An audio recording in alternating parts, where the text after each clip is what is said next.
नमस्कार, जय हिंद विद्यार्थी मित्रांनो.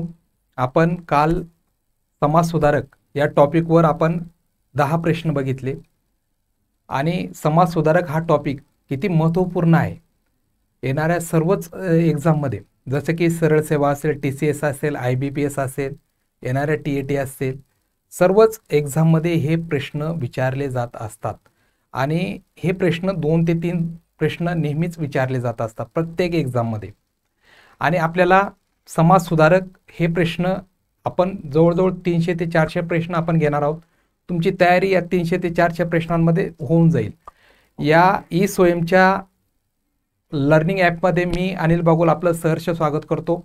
आपण आज या प्रश्नापासून सुरुवात करत आहोत. बघा प्रश्न, स्त्री शिक्षणाचा पहिला ग्रंथ स्त्री शिक्षणावरील विचार कोणी लिहिला? महात्मा फुले, महर्षी कर्वे, पंडिता रमाबाई, लोकहितवादी. चला पटपट उत्तर द्यायचंय. 30 सेकंदमध्ये तुमचं उत्तर यायला पाहिजे.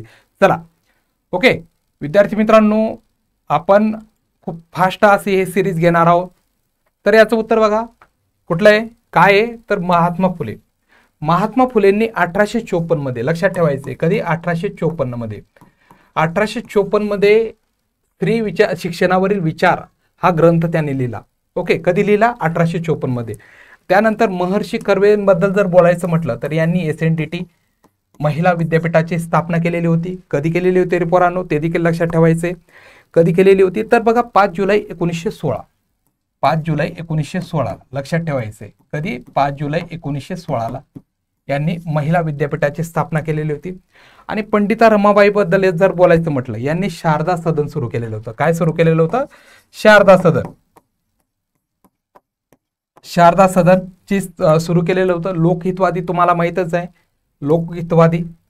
ओके, लोकहितवादींनी काय केलेलं होतं? लोकहितवाद्यांनी शतपत्रे उद्देशून लिहिलेले होते. ओके, यांनी हितोपदेशात्मक अशी हे पत्र लिहिलेले होते. किती संख्या होती? 100 अशी ह्या शतपत्रांची संख्या होती. ओके, आणि त्यांनी कुठल्या साप्ताहिक मध्ये त्यांनी लिहिलेलं होतं तर ते देखील लक्षात ठेवायचं, प्रभाकर.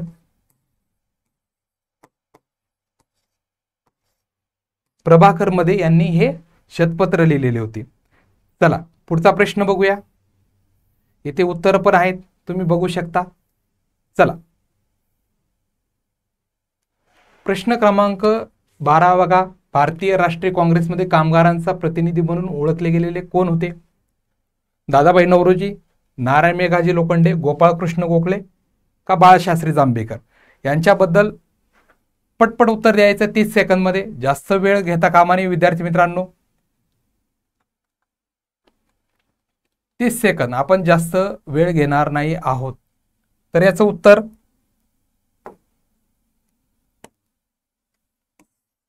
नारायण मेघाजी लोखंडे यांनी भारतातील पहिली कामगार चळवळ सुरू केली किंवा कामगार संघटना यांनी बांधलं. यांना कामगारांचं प्रतिनिधित्व म्हणून यांना राष्ट्रीय काँग्रेसमध्ये यांना जागा देण्यात आली. नारायण मेघाजी लोखंडे हे लक्षात ठेवायचे. नारायण मेघाजी लोखंडेंनीच खूप कासं कामगारांसाठी केलेलं आहे. ओके, त्यानंतर दादाभाई नौरोजी. दादाभाई नौरोजी बद्दल जर बोलायचं म्हटलं तर हे अर्थशास्त्रज्ञ होते, अर्थशास्त्रज्ञ. त्यानंतर यांनी ड्रेन थेअरी देखील मांडलेले आपल्याला दिसून येत असतं. त्यानंतर गोपाळकृष्ण गोखले हे उदारमतवादी नेते होते. उदारमतवादी नेते यांनी भारत सेवक समाजाची स्थापना केलेली आपल्याला दिसून येत असते. भारत सेवक समाज लक्षात ठेवायचं, कुठला समाज? भारत सेवक समाज. त्यानंतर बाळशास्त्री जांभेकर यांना दर्पणकार असं देखील म्हटलं जात असतं. पहिलं वृत्तपत्र दर्पण कधी? तर 1832 मध्ये. लक्षात ठेवायचे, 1832 मध्ये पहिलं वृत्तपत्र दर्पण. लक्षात ठेवायचे, यांना दर्पणकार असं देखील म्हटलं जात असतं. ओके, दर्पणकार काय म्हटलं जात असतं? दर्पणकार. लक्षात ठेवायचे पोरांनो. दर्पणकार कधी? 1832 मध्ये. लक्षात ठेवायचे. ओके, चला पुढचा प्रश्न घेऊया. जास्त वेळ न घेता इथं देखील तुम्ही वाचू शकतात. त्यानंतर सार्वजनिक सत्यधर्म हे पुस्तक कोणी लिहिलं? सार्वजनिक सत्यधर्म हे पुस्तक कोणी लिहिलं रे पोरांनो? चला पटपट उत्तर द्यायचं आहे. आपण जास्त वेळ न घेता फास्टली घेणार आहोत.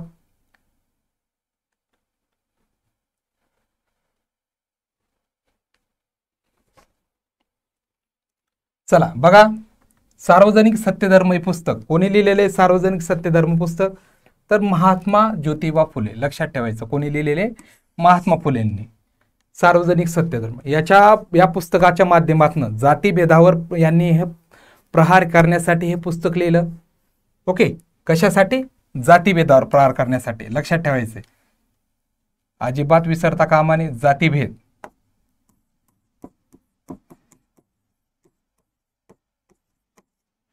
जातीभेदावर प्रहार यांनी या पुस्तकाच्या माध्यमातून केलं.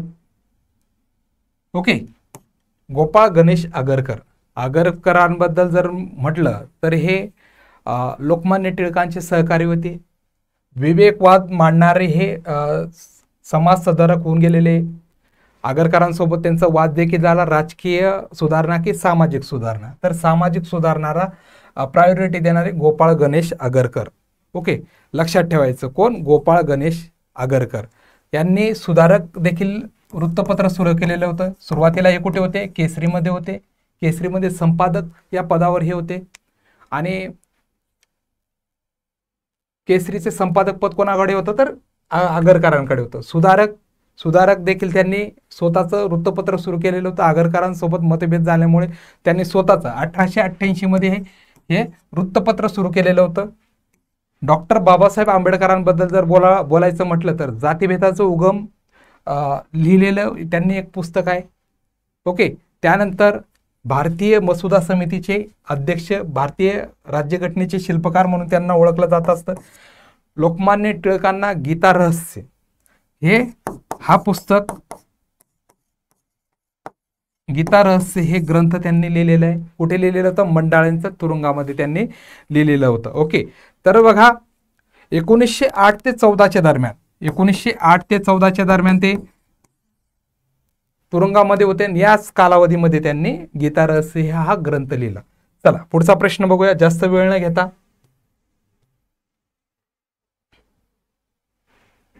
सुधारक हे वृत्तपत्र कोणाशी संबंधित आहे? सुधारक बाळशास्त्री जांभेकर, महात्मा फुले, गोपाळ गणेश आगरकर, दादाभाई नौरोजी. चला, आत्ताच मी थोड्या वेळापूर्वीच सांगितलं की सुधारक हे कोणी लिहिलेलं होतं? तर आगरकरांनी. सुधारक हे वृत्तपत्र कोणी सुरू केलेलं होतं? तर आगरकर. लक्षात ठेवायचंय पोरांनो, अजिबात कन्फ्यूज व्हायचं नाहीये. आगरकर, गोपाळ गणेश आगरकर. लक्षात ठेवायचं. कधी? 1888 मध्ये. लोकमान्य टिळकांच्याशी मतभेद झाल्यानंतर त्यांनी स्वतःचं वृत्तपत्र सुरू केलेलं होतं, सुधारक.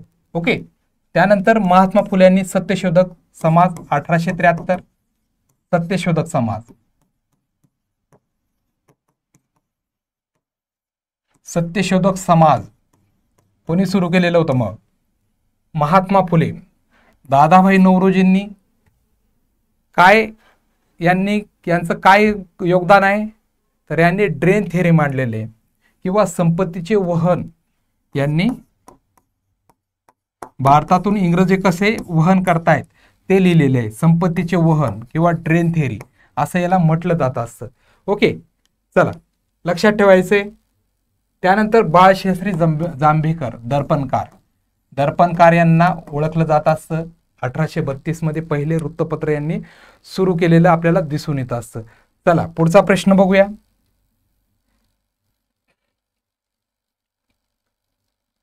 भारतीय स्त्रियांसाठी विद्यापीठ स्थापन करणारे कोण होते?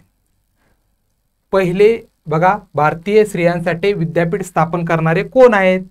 डॉक्टर आंबेडकर, महात्मा गांधी, महर्षी कर्वे, पंडिता रमाबाई. चला पटपट उत्तर द्यायचंय, जास्त वेळ न घेता आपण फास्टली घेणार आहोत. काय उत्तर आहे? महर्षी कर्वे. लक्षात ठेवायचं पोरांनो. काय? महर्षी कर्वे यांनी भारतीय स्त्रियांसाठी पहिलं विद्यापीठ स्थापन केलं. आणि इव्हन भारतातच नाही तर दक्षिण आशियामधील हे पहिलं विद्यापीठ होतं. दक्षिण आशियामधील पहिलं विद्यापीठ, दक्षिण आशियामधील पहिलं विद्यापीठ, पहिले विद्यापीठ, काय नाव होतं या विद्यापीठाचं? SNDT. कधी स्थापन झालेली होती ते देखील लक्षात ठेवा. कधी स्थापन झालेली होती SNDTचं? 5 जुलै 1916. 5 जुलै 1916 SNDTची स्थापना झालेली होती. ओके. डॉक्टर आंबेडकरांनी काय लिहिलं होतं? यांनी अस्पृश्यांसाठी संस्था स्थापन केल्या. काय संस्था स्थापन केल्या. त्यानंतर महात्मा गांधींनी काय सुरू केलेलं होतं? तर यांनी पुढे चालून एक चळवळ चालवली राष्ट्रकार्यासाठी, भारताला स्वातंत्र्य मिळवून देण्यासाठी. अहिंसात्मक चळवळ त्यांनी राबवलेले आपल्याला दिसून येत असते. आणि हरिजन समाज किंवा दलित समाजासाठी देखील त्यांनी कार्य केलेलं आपल्याला दिसून येत असतं. ओके. त्यानंतर पंडिता रमाबाईंचं कार्य काय आहे? तर यांनी शारदा सदनची स्थापना केलेली होती. शारदा सदन कोणी स्थापन केलेली होती? मग पंडिता रमाबाई यांनी.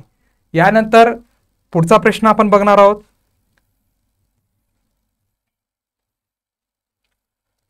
भारतीय समाजातील पहिले आंतरजातीय विवाह करणारे सुधारक कोण? महात्मा फुले, महर्षी कर्वे, गोपाळ गणेश आगरकर का नारायण मेघाजी लोखंडे? चला पटपट उत्तर देण्याचा प्रयत्न करा. कोण होतं पहिलं आंतरजातीय विवाह करणारं? आपल्या कृतीतून सिद्ध करून दाखवलं की नुसतं उपदेशच नाही दिला, तर आपल्या कृतीमधनं याने सिद्ध करून दाखवलं की कसं समाज सुधारणा कशी करायची असते. नाहीतर काही समाज सुधारक कसे होते? नुसते बोल घेवडे. त्यांच्या प्रत्यक्ष कृतीमध्ये समाज सुधारणा असायची का? नाही. ओके. तर बघा काय याचं उत्तर आहे पोरांनो. तर बघा गोपाळ गणेश आगरकर यांनी पहिले आंतरजातीय विवाह केला. लक्षात ठेवायचं. कोणी? गोपाळ गणेश आगरकर आंतरजातीय विवाह यांनी पहिला केला. ठीक आहे, लक्षात ठेवायचंय. तर महर्षी कर्वेंनी विधवा विवाह केलेला. कुठला विधवा केलेला आहे? कुठला विवाह केलेला आहे? तर विधवा विवाह किंवा पहिले विधवेशी त्यांनी लग्न केलेलं होतं. काय नाव होतं त्यांचं? बाया कर्वे किंवा बाया कर्वे म्हणून त्यांना ओळखले जात असतं.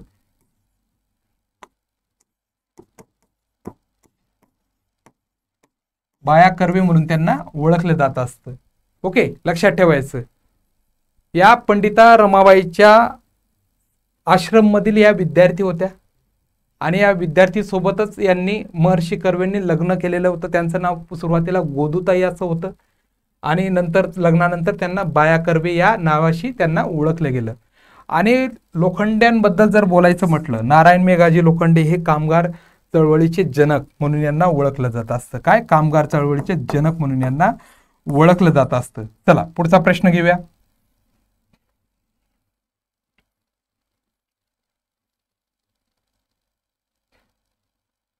चला प्रश्न बघा. बहिष्कृत हितकारणी सभा कोणी स्थापन केली?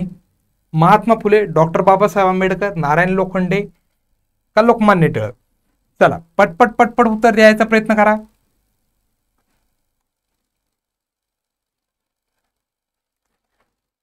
कोण होते? अतिशय सोपे प्रश्न आहेत, यायलाच पाहिजे प्रत्येकाला. काय होतं?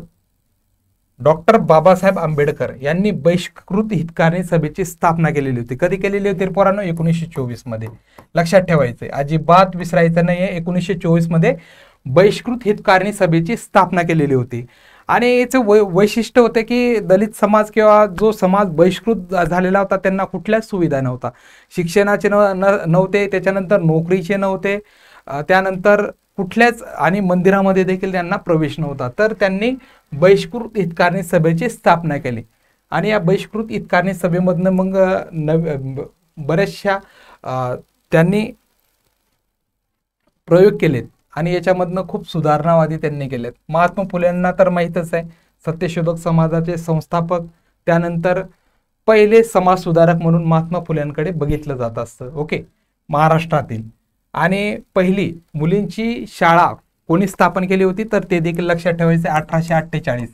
1848 मध्ये महात्मा ज्योतिबा फुले यांनी पहिली मुलींची शाळा सुरू केलेली होती. त्यानंतर नारायण लोखंडे. नारायण लोखंडे बद्दल जर माहीतच आहे आपल्याला, कामगार चळवळीचे हे प्रणेते होते किंवा जनक होते कामगार चळवळीचे किंवा कामगार संघटनेचे. लोकमान्य टिळकांबद्दल जर बोलायचं म्हटलं तर लोकमान्य टिळकांनी पुढे आपल्याला माहीतच आहे गीता रहस्य तर त्यांनी लिहिला, पण होम रूल चळवळीचं देखील त्यांनी महाराष्ट्रामध्ये प्रसार केला. कधी तर 1916 मध्ये. लक्षात ठेवायचं पोरांनो, कधी 1916 मध्ये. 1916 मध्ये होम रूल चळवळ ही स्थापना केलेली होती. लक्षात ठेवायचे लोकमान्य टिळकांनी. कोणाच्या सहकार्याने? आणि ॲनी बेझंट. लक्षात ठेवायचे ॲनी बेझंट यांच्या सहकार्याने यांनी होम रूल चळवळीची स्थापना केलेली आपल्याला बघायला मिळत असते.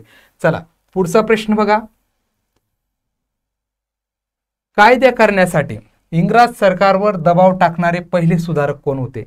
ईश्वरचंद्र विद्यासागर, महात्मा फुले, गोपाळ हरी देशमुख का दादाभाई नौरोजी? चला पटपट उत्तर द्यायचा प्रयत्न करा. आपल्याला जास्त वेळ न घ्यायचा आहे, जास्त वेळ घ्यायचा नाही आहे. ओके,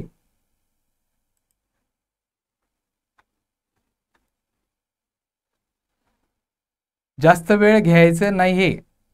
ओके,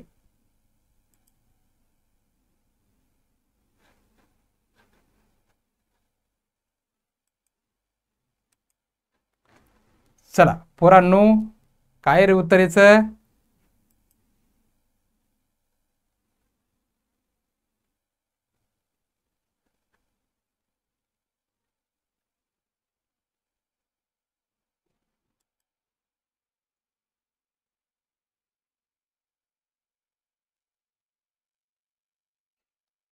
बघा काय उत्तर आहे? ईश्वरचंद्र विद्यासागर.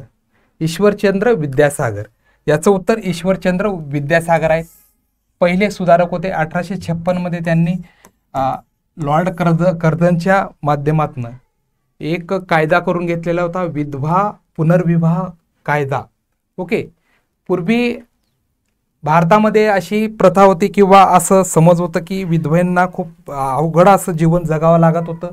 महिलांना अतिशय एखाद्या स्त्रीचा जर पती मेला तर अतिशय तिचं वाईट दयनीय अवस्था सुरू व्हायची. म्हणजे म्हणतात ना, जिवंतपणे नरक यातना अशी ही पद्धत होती. तर लक्षात ठेवायचं, ईश्वरचंद्र विद्यासागर यांनी 1856 मध्ये विधवा पुनर्विवाह कायदा करण्यास लॉर्ड कर्झनला भाग पाडलं. ओके, विधवा पुनर्विवाह कायदा. मग लक्षात ठेवायचं, विधवा पुनर्विवाह कायदा कधी अस्तित्वात आला, तर ते देखील लक्षात ठेवायचे. कधी तर 1856 मध्ये. 1856 मध्ये हा विधवा विवाह पुनर्विवाह कायदा अस्तित्वात आला. त्यावेळेस गव्हर्नर कोण होते? तर लॉर्ड कर्झन. ओके, लॉर्ड कर्झनच्या काळामध्ये हा कायदा अस्तित्वात आला. आणि कोणी प्रेशर दिलेलं होतं, कोणी दबाव आणलेलं होतं? तर ईश्वरचंद्र विद्यासागर. महात्मा फुलेंबद्दल तर माहीतच आहे की सामाजिक चळवळीचे प्रणेते म्हणून यांना ओळखलं जात असतं. समाज सुधारण्यामध्ये अग्रेसर असणारे महात्मा फुले. 1873 मध्ये त्यांनी सत्यशोधक समाजाची स्थापना केली. आणि गोपाळ हरी देशमुख. गोपाळ हरी देशमुखांना लोकहितवादी असं देखील म्हटलं जात असतं. ओके, काय म्हटलं जात असतं? लोकहितवादी. त्यानंतर दादाभाई नौरोजींनी काय केलेलं होतं? दादाभाई नौरोजी यांनी ड्रेन थिअरीची स्थापना केलेली होती किंवा लिहिलेलं होतं. ओके, संपत्तीचे निस्सारण असं त्यांनी लिहिलेलं होतं. चला पुढचा प्रश्न बघूया जास्त वेळ न घेता.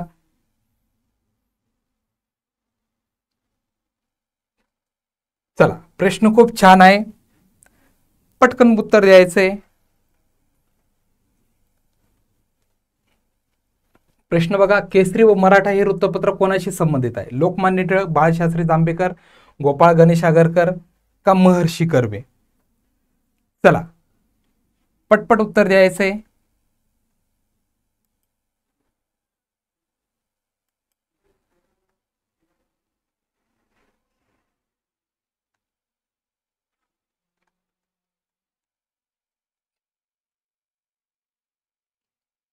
चला पोरांनो, केसरी व मराठा वृत्तपत्र कोणाशी संबंधित आहे?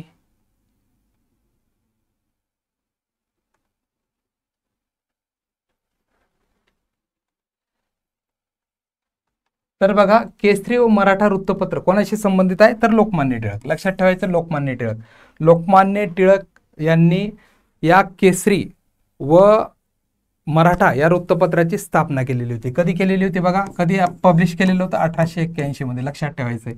दोन वृत्तपत्र होते, केसरी व मराठा. तर बघा, केसरीचे संपादक कोण होतं मग? आगरकर. केसरीचे संपादक कोण होते रे पोरांनो? आगरकर. केसरी.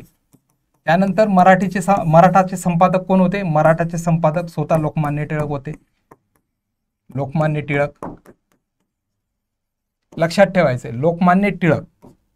लोकमान्य टिळक हे संपादक होते. त्यानंतर बाळशास्त्री जांभेकर, दर्पणकार म्हणून त्यांना ओळखलं जात असतं. ओके, पहिले पत्रकार म्हणून त्यांना ओळखलं जात असतं, बाळशास्त्री जांभेकर. आणि आगरकरांना माहीतच आहे आपल्याला, आगरकरांनी देखील खूप असं महत्त्वाचं काम केलेलं आपल्याला दिसून येत असतं.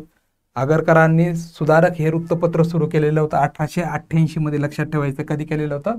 1888 मध्ये.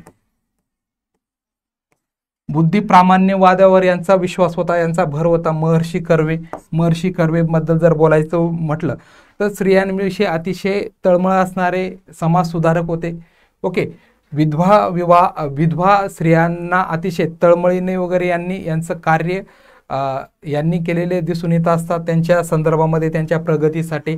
तर महर्षी कर्वे यांना बघा, वयाच्या त्यांच्या 100 वर्षा पूर्ण झाल्यानंतर त्यांना भारतरत्न पुरस्कार देऊन भारत सरकारने गौरव केलेला होता. भारतरत्न बघा, भारतरत्न पुरस्कारांना त्यांना सन्मानित केले गेलेले आहे 100 वर्ष पूर्ण झाल्यानंतर. आणि त्यांचं जर बोलायचं म्हटलं तर SNDT, लक्षात ठेवायचं, SNDT महिला विद्यापीठ ची स्थापना कोणी केलेली होती? तर महर्षी कर्वे. ओके, चला पुढचा प्रश्न बघूया.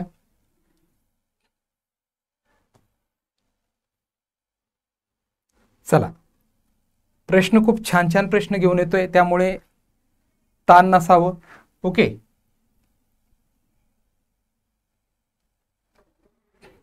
समाज प्रबोधनकार म्हणून कोण ओळखले जातात? राजाराम मोहन राय, महात्मा फुले, महर्षी कर्वे, गोपाळ हरी देशमुख. समाज प्रबोधनकार. चला, कोणाला ओळखलं जातं? कोणाला ओळखलं जात असतं समाज प्रबोधनकार? तर लक्षात ठेवायचं, गोपाळ हरी देशमुख. कोणाला? समाज प्रबोधनकार गोपाळ हरी देशमुख. लक्षात ठेवायचे, अजिबात कन्फ्यूज व्हायचं नाही. गोपाळ हरी देशमुख. आणि यांनाच काय म्हटलं जातं मग? लोकहितवादी. लोकहितवादी यांना नामकरण दिलं गेलं यांच्या या सुधारणावादी भूमिकेमुळे. गोपाळ हरी देशमुख त्यांना लोकहितवादी देखील असं म्हटलं जात असतं. यांनी शतपत्र सुरू केलेले होते. ओके, त्यानंतर महर्षी कर्वेंबद्दल तर आपल्याला माहिती आहे, एक समाज सुधारक म्हणून यांना ओळखलं जात असतं. यांनी महिलांविषयी अतिशय चांगलं काम यांनी केलेलं आहे. त्यानंतर राजाराम मोहन रायचं बद्दल जर बोलायचं म्हटलं तर ब्राह्मो समाजाची स्थापना केलेली होती. लक्षात ठेवायचं, ब्राह्मो समाज.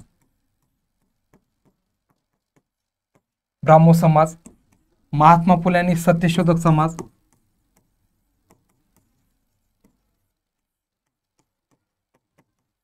पहिली मुलींची शाळा महात्मा फुले 1848. महर्षी कर्व्यांना महिलांविषयी पहिलं महिला विद्यापीठ कोणी स्थापन केलं? तर महर्षी कर्वेंनी. ओके, महर्षी कर्वेंनी विधवा विवाहाचा प्रसार देखील केला. नुसता प्रसार नाही केला तर स्वतः अंगीकारलं, स्वतः विधवेसोबत देखील लग्न केलं. काय नाव? बाया कर्वे. आपण त्यांना नंतरच्या काळामध्ये ओळखत असतो. तर पुढचा प्रश्न बघूया. विद्याशाखेत कन्या शाळा सुरू करणारे पहिले सुधारक कोण होते? तर कोण होते? महात्मा फुले, महर्षी कर्वे, पंडिता रमाबाई, दादाभाई नौरोजी. विद्याशाखेत कन्या शाळा. चला पटपट उत्तर देण्याचा प्रयत्न करा रे पोरांनो.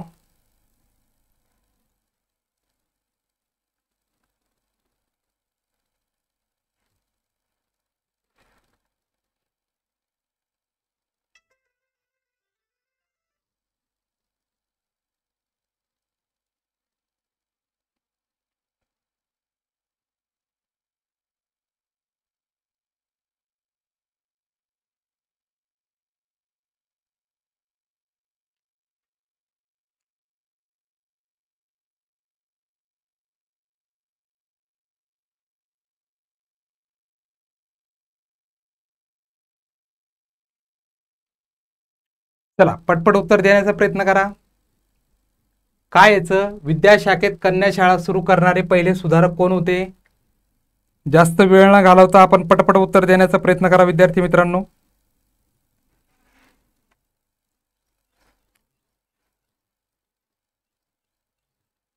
आपण प्रत्येक प्रश्नाला एक 30-30 सेकंद, 25 ते 30 सेकंद इतका कालावधी घेत आहोत. जास्तीत जास्त प्रश्न आपले व्हावेत हा त्यामागचा दृष्टिकोन.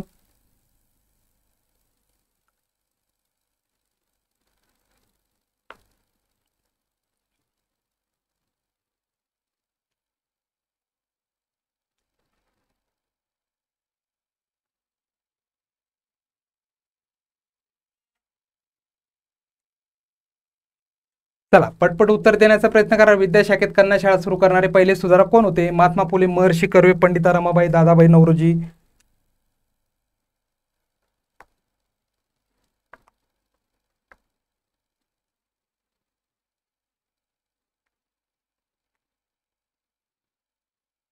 तर बघा विद्याशाखेत कन्या शाळा सुरू करणारे कोण होते? तर लक्षात ठेवायचं, कन्फ्यूज अजिबात व्हायचं नाही. महात्मा फुले यांनीच 1848 मध्ये पहिली मुलींची शाळा सुरू केलेली होती आणि स्त्री शिक्षणासाठी पहिले अग्रदूत म्हणून यांना ओळखलं जात असतं. लक्षात ठेवायचं, अजिबात कन्फ्यूज व्हायचं नाही. महर्षी कर्वेंबद्दल तर आपल्याला माहीतच आहे, यांनी पूर्ण आयुष्य यांनी समाज सुधारणेमध्ये यांचं आयुष्य घालवलेलं आहे. त्यानंतर पंडिता रमाबाई यांनी देखील शारदा सदन सारख्या महिलांना प्रशिक्षण देण्यासाठी हे सदन सुरू केलेलं होतं. लक्षात ठेवायचं आहे, पंडिता रमाबाई, शारदा सदन. त्याच्यानंतर दादाभाई नौरोजींनी एक थेअरी मांडलेली होती, ते देखील लक्षात ठेवायचे. काय थेअरी होती? तर यांनी ड्रेन थेअरी किंवा संपत्तीचे वहन कसे होत असतात, कशी इंग्रज आपल्या भारताला लुटतायत, करच्या माध्यमातून असेल, सामान्यातला सामान्य माणूस कसा पिळला जात आहे, तर हे त्यांनी मांडलेलं होतं. लक्षात ठेवायचं, अजिबात कन्फ्यूज व्हायचं नाही. चला पुढचा प्रश्न बघा.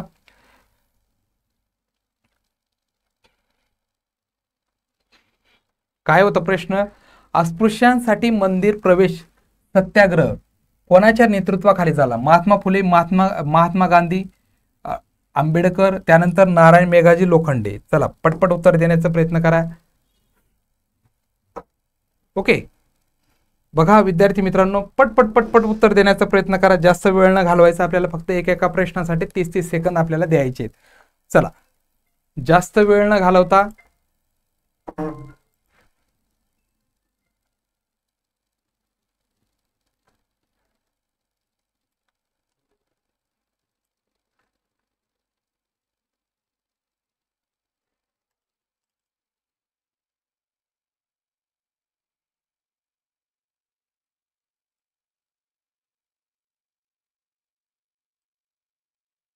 कोणी केलेलं होतं पहिले? लक्षात ठेवायचे, डॉक्टर बाबासाहेब आंबेडकर. डॉक्टर बाबासाहेब आंबेडकर कधी केलेलं होतं बघा? 1930 मध्ये. 1930 मध्ये नाशिक येथे काळाराम मंदिराच्या ठिकाणी यांनी प्रवेश करण्यासाठी आंदोलन केलेलं होतं. कोणाच्या नेतृत्वाखाली झालेलं होतं? डॉक्टर बाबासाहेब आंबेडकर यांच्या नेतृत्वाखाली. आणि जर महात्मा फुल्यांविषयी तर आपल्याला माहितीच आहे, यांनी खूप असं समाज सुधारणामध्ये अतिशय महत्त्वपूर्ण भूमिका असणारी महात्मा फुले यांचं आहे, योगदान आहे. त्यानंतर महात्मा गांधींनी स्वातंत्र्य चळवळीसाठी देखील यांचं खूप मोठं योगदान आहे. नारायण मेघाजी लोखंडे कामगारांसाठी, आज जर आपण बघत असतो कामगारांचे जे तास नेमून दिलेले आहेत, ओके, तर ते यांच्यामुळे. आणि काही सुधारणा, रविवारची सुट्टी असेल तर यांच्या मागणीमुळे ते शक्य झालेले आहे. लक्षात ठेवायचे. ओके, महात्मा फुले कशासाठी प्रसिद्ध आहेत? तर शिक्षण, ओके, समाजसेवक म्हणून त्यांना ओळखलं जात असतं. जातीभेदावर त्यांनी अतिशय मोठा प्रहार केलेला आपल्याला दिसून येत असतो. चला पुढचा प्रश्न बघा. जास्त वेळ न घेता आपण फास्टली थोडंसं घेत आहोत. भारतरत्न मिळणारे पहिले समाज सुधारक कोण होते? तर लक्षात ठेवायचे, महात्मा फुले आहेत का? डॉक्टर बाबासाहेब आंबेडकर आहेत का? महर्षी कर्वे आहेत का? गोपाळ हरी देशमुख आहेत का? चला पटपट उत्तर देण्याचा प्रयत्न करा. जास्त वेळ न घालता आपण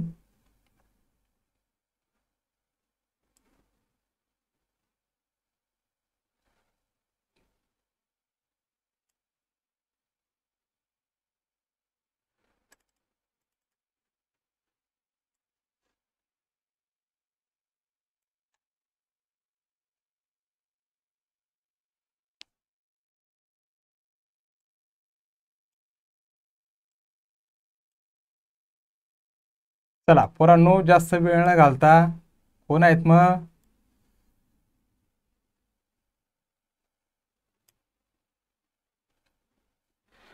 समाज सुधारणामध्ये जर म्हटलं तर कोण? तर लक्षात ठेवायचं, समाज सुधारणामध्ये एक नाव घ्यायचं, डॉक्टर बाबासाहेब आंबेडकर. यांना हे पहिले समाज सुधारक होते भारतरत्नाच्या संदर्भामध्ये. महर्षी कर्वेंना देखील भारतरत्न मिळालेला आहे. ओके, महात्मा फुलेंना मिळालेला आहे का? नाही. लक्षात ठेवायचंय. गोपाळ हरी देशमुखांना मिळालेलं आहे का? नाही. ओके, तर महर्षी कर्वे आणि डॉक्टर आंबेडकर यांनाच हा भारतरत्न पुरस्कार मिळालेला आहे. 1990 मध्ये यांना हा पुरस्कार मिळालेला होता. मरणोपरांत यांना हा पुरस्कार दिला गेलेला आहे. कशासाठी दिला गेलेला आहे? तर समाज सुधारणा यांनी केलेली होती, म्हणून त्यांना हा भारतरत्न पुरस्कार दिला गेलेला आहे आणि ते पहिले समाज सुधारक होते. त्यानंतर आपण जर बघितलं तर महर्षी कर्वे यांना 1954 मध्ये पुरस्कार मिळालेला होता. लक्षात ठेवायचंय. ओके, 1954 मध्ये महर्षी कर्वे. तर आपण या महर्षी कर्वेंना पुरस्कार मिळालेला होता. 100 वर्ष पूर्ण केल्यानंतर भारत सरकारने त्यांना दिलेला होता, परंतु त्यांचं योगदान विधवा महिला यांच्या विषयी तळमळ असणारे बद्दल त्यांना हा पुरस्कार होता. त्यानंतर शिक्षणामध्ये त्यांनी SNDT महिला विद्यापीठाची स्थापना केलेली होती आणि महिलांसाठी शिक्षण देणारे पहिले विद्यापीठ स्थापन केल्यामुळे त्यांचं सामाजिक योगदानामुळे त्यांना हा पुरस्कार दिला गेलेला होता महर्षी कर्व्यांना. गोपाळ हरी देशमुख आहेत का? नाही. चला पुढचा प्रश्न बघूया जास्त वेळ न घेता. भारतीय शेतकऱ्यांचा हाल अपेष्टा सरकारसमोर कोणी मांडल्या? दादाभाई नौरोजी, महात्मा फुले, लोकमान्य टिळक आहेत का? विष्णू शास्त्री चिपळूणकर आहेत का? चला पटपट उत्तर देण्याचा प्रयत्न करा.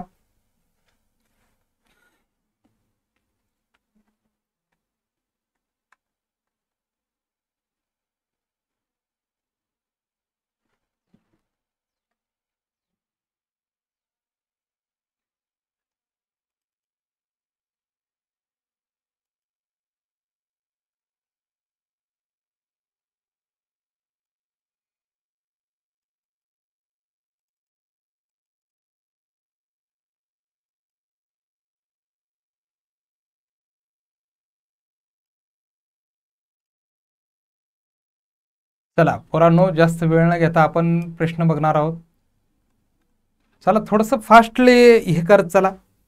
ओके, बघा, भारतीय शेतकऱ्यांचा हाल अपेष्टा इंग्रज सरकारसमोर कोणी मांडलेल्या होत्या? तर लक्षात ठेवायचे महात्मा फुले. लक्षात ठेवायचे उत्तर काय आहे? तर महात्मा फुले. महात्मा फुले यांनी इंग्रज सरकारसमोर किंवा आपले सर्वसामान्य शेतकऱ्यांचे जे हाल अपेष्टा आहेत ते कोणासमोर मांडलेले होतात? तर भारतीय शेतकऱ्यांचे इंग्रज सरकारसमोर मांडण्याचं श्रेय कोणाला जातं? महात्मा फुलेंना. लक्षात ठेवायचं, महात्मा फुलेंना हा श्रेय जात असतो. ओके,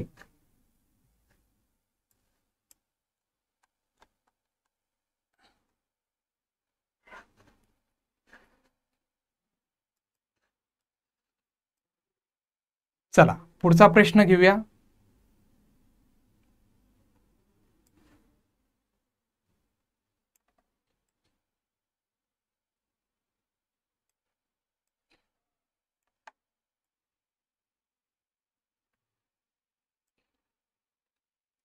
चला पुढचा प्रश्न घेऊया जास्त वेळ न घालवता. इथं तुम्ही स्पष्टीकरण देखील वाचू शकतात. हितोपदेशात्मक पत्रे कोणी लिहिली? गोपाळ हरी देशमुख, बाळशास्त्री जांभेकर, महर्षी कर्वे, गोपाळ गणेश आगरकर. चला पटपट उत्तर देण्याचा प्रयत्न करा.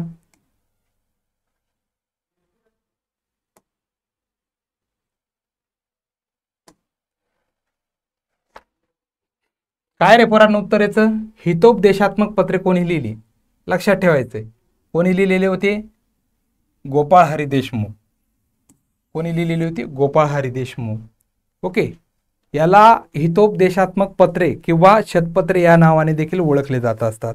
ओके, 1848 ते 1850च्या दरम्यान बघा, 1848 ते 1850च्या दरम्यान हे पत्र शतपत्रे म्हणून प्रसिद्ध आहेत. शतपत्रे. लक्षात ठेवायचे कुठले? शतपत्रे. तर शतपत्रे हे कोणी लिहिलेले? ते गोपाळ हरी देशमुख किंवा लोकहितवादी यांना म्हटलं जात असतं. ओके, लोकहितवादी यांच्या शतपत्रावरूनच त्यांना लोकहितवादी अशी ही नामकरण पडलेलं दिसून येत असतं. ठीक आहे, काय नामकरण पडलेलं दिसतं? तर लक्षात ठेवायचं गोपाळ हरी देशमुख. चला पुढचा प्रश्न बघूया. आपल्याला माहीतच आहे बाळशास्त्री जांभेकर, महर्षी कर्वेंबद्दल, गोपाळ गणेश आगरकर बद्दल. चला पुढचा प्रश्न घेऊया. जास्त वेळ न घेता आपण थोडंसं फास्टली घेणार आहोत. पुढचा प्रश्न बघा. भारत सेवक समाज या संस्थेचे संस्थापक कोण होते? गोपाळकृष्ण गोखले, महात्मा फुले, महर्षी कर्वे, डॉक्टर आंबेडकर. चला पटपट उत्तर देण्याचा प्रयत्न करा.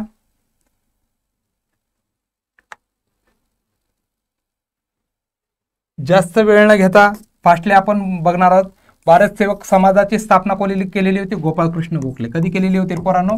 1905 मध्ये या संस्थेची स्थापना केलेली होती, भारत सेवक समाज किंवा इंडियन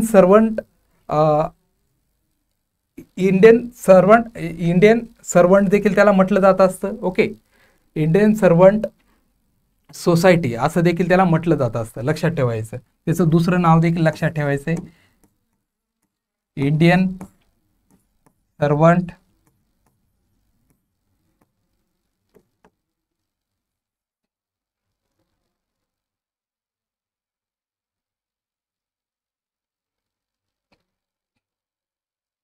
सोसायटी. काय नाव? सोसायटी. इंडियन सर्वंट सोसायटी देखील त्याला नामकरण आहे. ओके, चला पुढचा प्रश्न बघूया.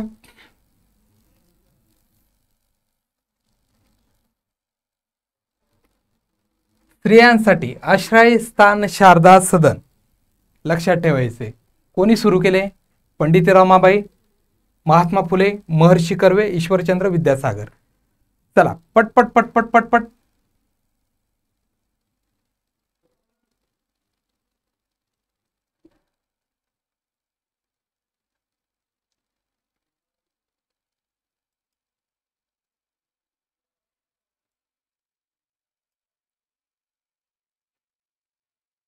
चला पटकन उत्तर देण्याचा प्रयत्न करा. ओके, तर विद्यार्थी मित्रांनो कोणी सुरू केलेलं होतं? तर पंडिता रमाबाई. लक्षात ठेवायचं पंडिता रमाबाई यांनी. रमाबाईबद्दल जर बोलायचं म्हटलं तर यांनी 1889 मध्ये पुणे या ठिकाणी बघा, 1889 मध्ये पुणे या ठिकाणी यांनी शारदा सदनची स्थापना केलेली होती. ओके, शारदा सदनाची स्थापना केलेली होती. आणि बाकीच्यांबद्दल जर बोलायचं म्हटलं, महात्मा फुल्यांबद्दल आपल्याला माहिती आहे, सत्यशोधक समाज, महर्षी कर्वे, SNDT महिला विद्यापीठ, त्यानंतर ईश्वरचंद्र विद्यासागर यांनी काय केलं? तर यांनी बघा ईश्वरचंद्र विद्यासागरचे विधवा पुनर्विवाहाच्या संदर्भामध्ये यांचं खूप मोठं योगदान आहे. चला पुढचा प्रश्न बघूया जास्त वेळ न घेता. जातीभेदाचा उगम हा ग्रंथ कोणी लिहिला? ओके, तर पर्याय बघा, महात्मा फुले, डॉक्टर बाबासाहेब आंबेडकर, गोपाळ हरी देशमुख, लोकमान्य टिळक. चला पटपट उत्तर देण्याचा प्रयत्न करा.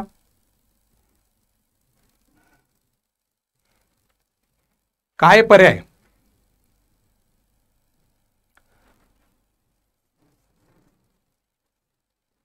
चला पटपट उत्तर देण्याचा प्रयत्न करा. काय आहे याचं उत्तर? जातीभेदाचा हुकम हा ग्रंथ कोणी लिहिलेला होता पोरांनो? चला बघा, doctor Babasaheb Ambedkar. Annihilation of caste यांनी याच्यामध्ये या जातीचा उगम कसा झाला तर हा ग्रंथ यांनी लिहिलेला आपल्याला दिसून येत असतो. चला पुढचा प्रश्न बघूया जास्त वेळ न घेता.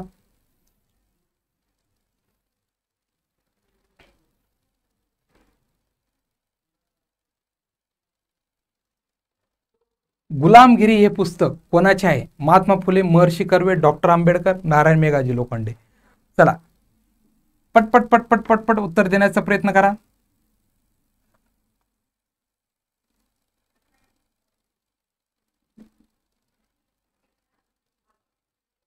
चला, जास्त वेळ न घेता आपण फास्टली उत्तर देण्याचा प्रयत्न करू. कोणी लिहिलेले? महात्मा फुले यांनी. कधी लिहिलेलं होतं ते देखील सांगतो, 1873 मध्ये. 1873 मध्ये यांनी हे पुस्तक गुलामगिरी हे पुस्तक लिहिलेलं होतं. आणि बघा 1873 मध्ये यांनी सत्यशोधक समाजाची देखील स्थापना केलेली आहे. काय केलेली आहे? सत्यशोधक समाज. ओके. त्यानंतर चला पुढचा प्रश्न बघूया.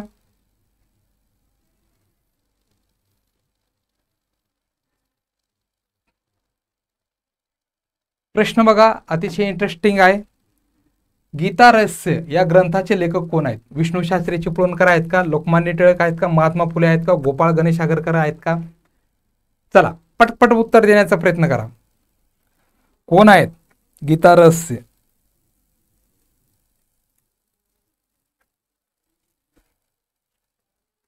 तर बघा, जास्त वेळ न घेता आपण फास्टली सांगणार आहोत. गीता रहस्य हे ग्रंथाचे लेखक लोकमान्य टिळक आहेत.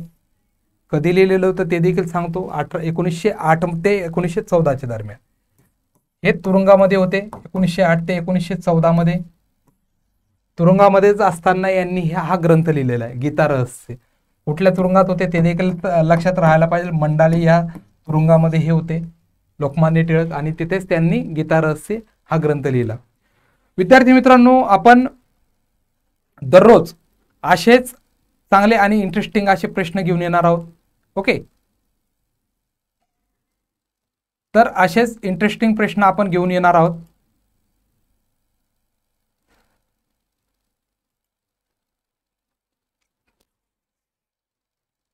तर आज या ठिकाणी मी थांबतो, आपली रजा घेतो. जय हिंद, जय महाराष्ट्र.